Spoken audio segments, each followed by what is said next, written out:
combat dans lequel nous sommes.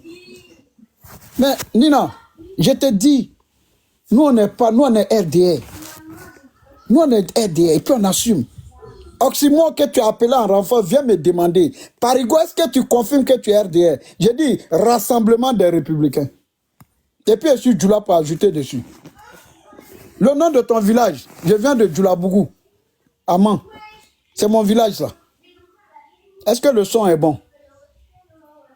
Maintenant, si tu es garçon, fais quelque chose pour changer ça. C'est là que je vais voir que tu es un vrai garçon. Mais tu ne l'es pas. Je n'ai pas envie de faire de débat avec vous. Moi, pour moi, là, le débat avec vous, c'est terminé.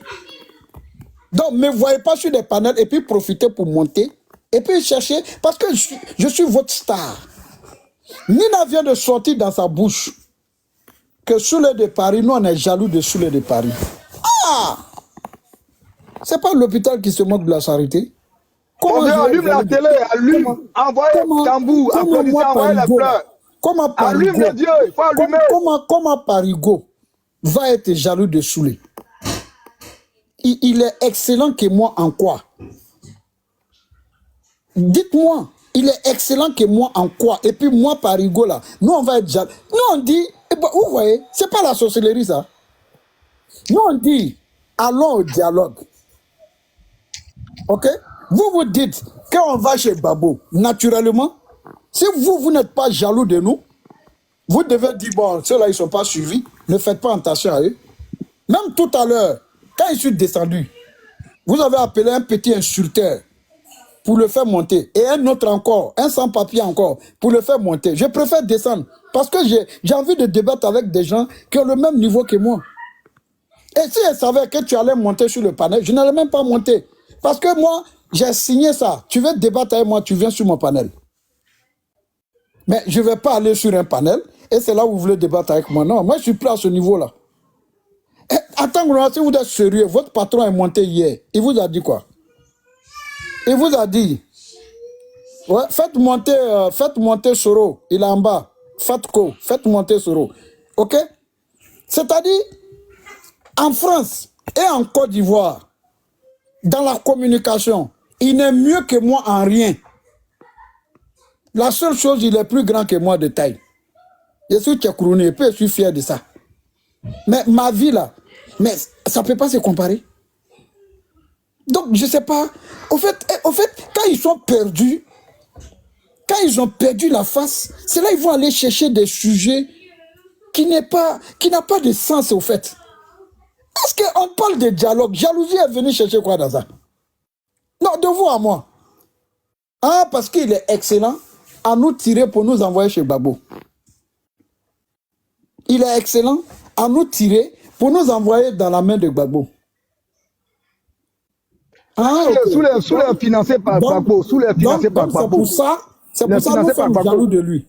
Mais ce matin-là, pourquoi toi tu répondais? Pourquoi tu répondais aux gars extrémistes? Tu répondais pourquoi? Puisque Gbagbo est bon. Puisque son speak est bon, sa manière de communiquer est bon, ses partisans sont bons. Mais vous n'avez pas à les répondre. Vous devez les laisser dire ce qu'ils veulent. Vous devez les laisser faire ce qu'ils veulent. Moi, je vous dis, il ne faut pas confondre que je suis le président Soro pour son ambition présidentielle et puis renoncer à ce que je suis. Je suis ce que je suis. Avant de connaître le président Soro là, j'étais ce que je suis. Et après, je resterai ce que je suis. Celui qui veut marcher avec moi, mais il faut que tu acceptes qui je suis. Parce que moi, je suis un Yereworo. Je ne suis pas Nyomorodé. Je ne suis pas Dangadé. Je suis l'enfant de mon père et de ma mère. Je ne renonce pas à mes valeurs pour la colère. Je ne me laisse pas aveugler par la haine. Je suis victime. Je suis parent de victime. Vous êtes obligé d'aller chercher quelqu'un qui a abandonné le combat, qui n'a aucune histoire, qui pointe tous les jours dans un commissariat pour l'amener pour venir témoigner contre nous. Ah, vous nous dévalorisez. Vous nous dévalorisez. Des gens qui ont une vie Vous voulez comparer ceux qui n'ont pas de vie à ceux qui ont une vie. Des gens qui ont une histoire. Vous voulez nous comparer à des gens qui n'ont pas d'histoire. Que Parigo a dit ce matin que les gens d'en haut en haut nous félicitent. Vous voyez comment ils sont malhonnêtes?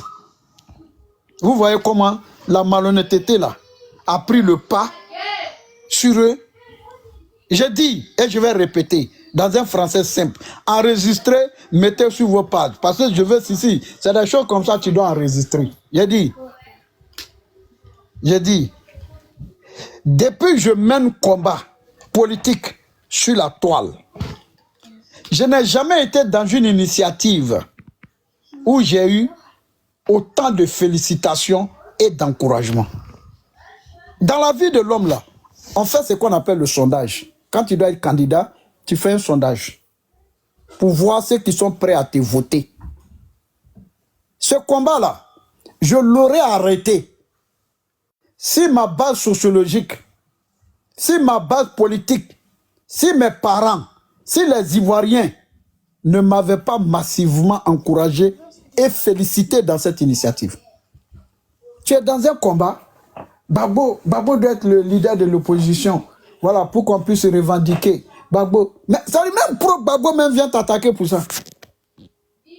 C'est-à-dire, tu dis, bon, on a des préoccupations. Le président Soro n'est pas sur la liste. Gbagbo Laurent n'est pas sur la liste. Tu peux laisser le téléphone là charger. Voilà, laisse, ça va charger, c'est pas chargé. Voilà. Non, c'est pas chargé, tu laisses, et puis tu laisses tranquille. Voilà. Est-ce que vous comprenez? C'est-à-dire, tu dis, bon, on a des problèmes. Comme on a des préoccupations, qu'est-ce qu'on fait? Qu'est-ce qu'on fait? On mesure ensemble nos moyens de combat. On mesure ensemble les objectifs. Gbagbo n'est pas sur la liste.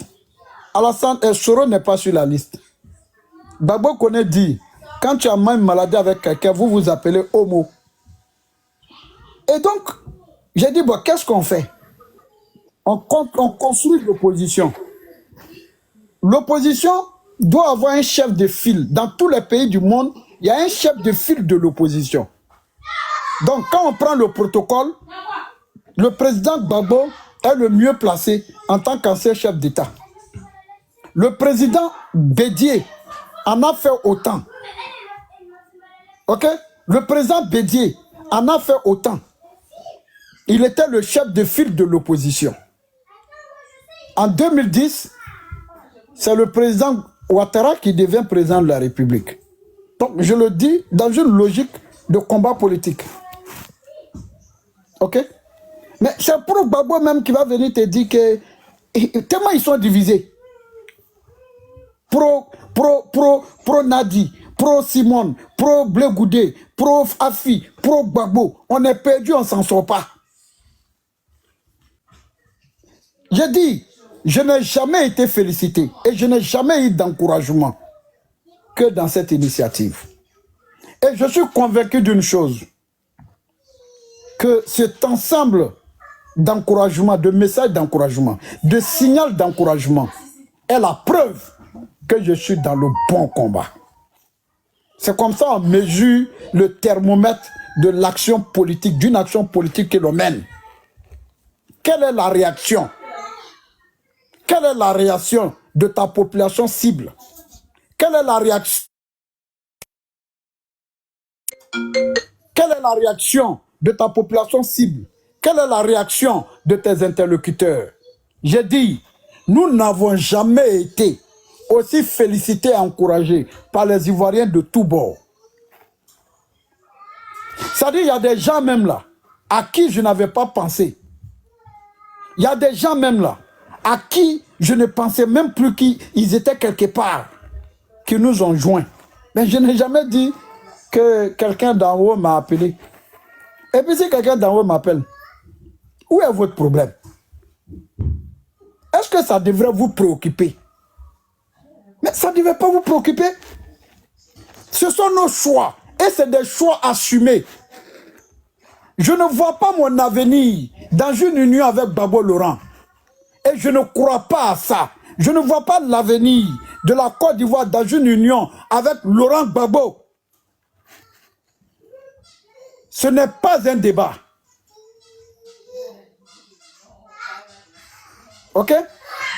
Je ne vois pas d'avenir là-dedans. Parce que les discours que j'entends ce matin, les discours que Nina, toi-même là, tu as tenus, tu as dit, tu leur as répondu sur les propos, sur l'extermination et l'attaque contre les Djula de Côte d'Ivoire. Tu as dit quoi? Que dans les Djula là, vous n'allez pas les gouverner aussi. Que votre parti s'appelle Parti du peuple africain. Mais les gens de la sous-région, les étrangers qui sont en Côte d'Ivoire là, ils ne sont pas des Africains? Est-ce que ce n'est pas ce que tu as dit ce matin? J'ai ton enregistrement ici. Je pourrais même dire à l'autre de me faire descendre pour que je puisse me connecter sur l'autre téléphone, pour que les Ivoiriens qui nous suivent puissent écouter ta voix de ce matin. Tu étais en colère et tu les as qualifiés de terreau. Nina, ce sont tes propos. Tu as dit que c'est les terreau de Côte d'Ivoire. Mais à partir du moment, toi-même, l'allié, tu arrives à qualifier les partisans d'un chef de l'opposition, d'un chef politique, de terreau, c'est que nous ne sommes plus en politique. C'est que les moyens qu'ils utilisent ne sont pas des moyens conventionnels en politique. Et tu dis qu'on t'a titillé et puis tu es sorti de tes gonds. Mais je sors de mes gonds parce que quand tu es en face de nous, tu as un discours. Quand tu es dans notre dos, tu as un autre discours. Oh, tout est enregistré. Comment tu veux que je te croie? Comment tu veux que je croie en toi? Que tu es une alternative, tu es une mère. Parmi les garçons, tu devais avoir un rôle de fédération, un rôle de rassemblement. Mais tu as quitté ton rôle, tu as pris position. Et tu as assumé que tu es Gbagbo. Maintenant, si tu es Gbagbo, moi je ne suis pas Gbagbo. Moi je préfère être Ado que Gbagbo. Pourquoi il a quitté derrière Ado et puis il y a le derrière Gbagbo? Tambour, si, tambour. Non, dites-moi, au fait, je ne comprends pas la logique, au fait. Moi, je vous ai dit. Moi, je ne sais pas si mettez tambour depuis là, le monsieur, on est quitté. On est quitté derrière Ado. Mais ce n'est pas derrière Gbagbo que vous allez nous envoyer. Et je vous mets en garde. Le jour, ça va arriver. Le jour, il y a un accord avec Gbagbo. Et puis vous dites que Gbagbo est votre candidat à l'élection présidentielle. Vous serez découragé. Il y a beaucoup de gens qui ne parlent pas, qui vous regardent. Vous pensez que le destin de Guillaume Soro, le destin de GPS, se dessine sur vos panels? Que notre avenir se dessine sur vos panels? Je suis le premier soroïste à faire panel sur Internet, sur TikTok. C'est sur TikTok, tout le monde est venu me trouver. Vous tous, chez moi, vous avez eu vos trucs. Quelqu'un me disait tout à l'heure, non, descends du panel de Sissi, c'est un RADP. Ça, c'est mon panel, ça. Sissi, c'est mon produit. C'est mon fils, c'est mon petit frère, au-delà de la politique. Et il me respecte. Ce que vous nous faites là, Sissi ne m'a jamais fait ça. Il y a eu des moments d'incompréhension entre lui et moi. Mais on a fini par se parler. Sissi a été traité d'espion de Parigo dans la famille RADP sur l'étoile. Mais il est resté constant dans ses positions. Il ne fait pas de coups bas contre ses adversaires. Donc sur ce panel-là, quand je parle à l'aise. Je suis trop à l'aise. Mais vous, tous vos panels-là, c'est sorti d'où? C'est sorti de mon panel? Aujourd'hui, Amel Konaté est venu sur ce panel, il a dit quoi? Que oui, nous on vient, c'est sur les panels de RADP, on vient parler. Mais toi-même, tu es où? Toi-même là, tu es l'un des meilleurs panélistes du panel de ceci. Non, il faut que vous sachiez que ce n'est pas vous qui portez notre leadership. Et tu me dis, oui, on cherche à apaiser, c'est toi qui cherches à aggraver la situation. Vous pensez que nous sommes dans une logique d'apaisement? Nous, on n'est plus dans ça, nous, on n'est plus à ce niveau. Hein. Vous vous ralliez ou vous ne vous ralliez pas. Mais le train a décollé. Et le train là, son chauffeur là, le message que lui comprend là, c'est destination. On vous a dit GPS, non? Le train là, le train a déjà décollé. Le train a déjà décollé. Moi j'ai une question pour vous, un grand frère, si c'est possible, si ça ne vous gêne pas. Oui. Voilà. Moi, je voulais savoir, bon, quand vous êtes un doyen, depuis autant, voilà, on n'a pas tout dit ici, mais je veux savoir, selon vous, pourquoi certains communicants du GPS ne veulent pas la réconciliation entre Soro et son papa Ado? Pourquoi ils ne veulent pas la paix, au fait? Selon vous, pourquoi ils ne veulent pas? Pourquoi ils veulent que les chaos continuent? Dengele, je vais apporter aussi un additif aussi à ta motion. Comme le Parigo, j'ai apporté un additif. Est-ce que Grand Frère Parigo, est-ce que vous avez un problème avant ça avec le Grand Frère Dosso 15-15? Non, moi, je n'ai jamais eu de problème avec Dosso 15-15.